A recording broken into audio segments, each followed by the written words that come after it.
Good day. Here are the stories for the Manila Times for Saturday, February 20, 2021.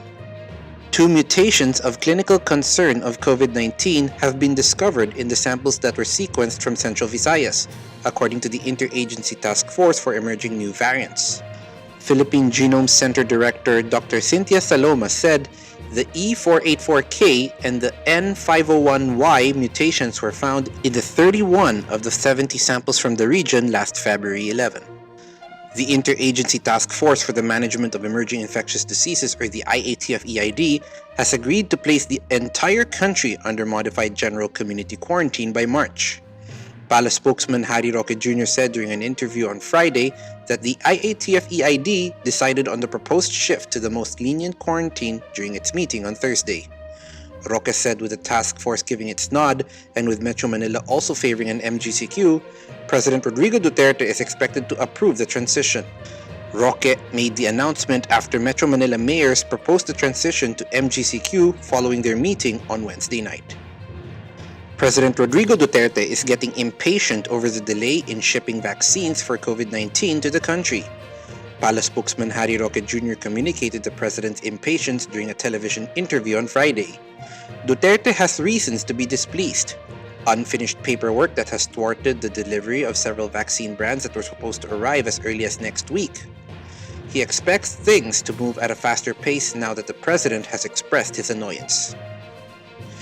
The government is further easing travel restrictions by allowing foreign nationals with long-term visas to enter the Philippines, Malacanang said on Friday.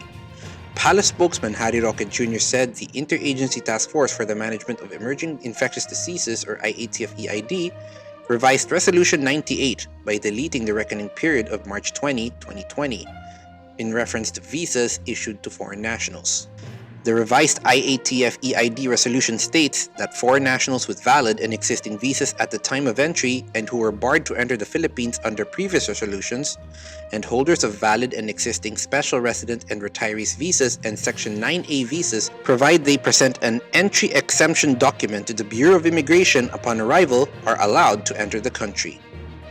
Senior citizens are no longer required to make a personal appearance to validate and get their pension starting next month, Malacanang said on Friday. PALA spokesman Harry Roque Jr. said the Interagency Task Force for the Management of Emerging Infectious Diseases, or the IATF-EID, mandated pension-issuing agencies and their servicing banks and other financial institutions to adopt alternative modes of validation for senior citizen pensioners. At present, he said, senior citizens make personal appearances or submit documents that require personal appearances before a notary public in order to have continuous access to their pensions. However, senior citizens are among high-risk groups which are vulnerable to COVID-19. Democrats unveiled legislation on Thursday or Friday in Manila for U.S. President Joe Biden's plan to create the path to citizenship for 11 million undocumented immigrants, saying there is no justification for denying them a permanent home in the United States. Biden called the policy reforms long overdue and said they were aimed at reversing the misguided policies of his predecessor Donald Trump, who mounted a hardline effort to halt illegal immigration, slash legal immigration, and drive out undocumented immigrants, even those in the country for decades. The new proposal aims to give legal protections to millions of people, mostly from Mexico and Central America, who had lived in the country for many years, with homes and businesses, and US-born children and grandchildren. In business, the Energy Regulatory Commission has allowed Manila Electric Company to refund within a 2-year period a total of 13.88 billion pesos to its customers. In a statement on Friday, the ERC directed Meralco to return to its customers an average refund of 0.1528 pesos per kilowatt hour to its customers in about 24 months or until the amount is fully refunded.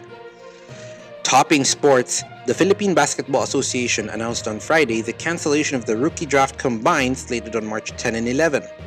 In a statement, the PBA decided to cancel the event to ensure the safety of the 2021 PBA Rookie Draft applicants amid the COVID-19 pandemic.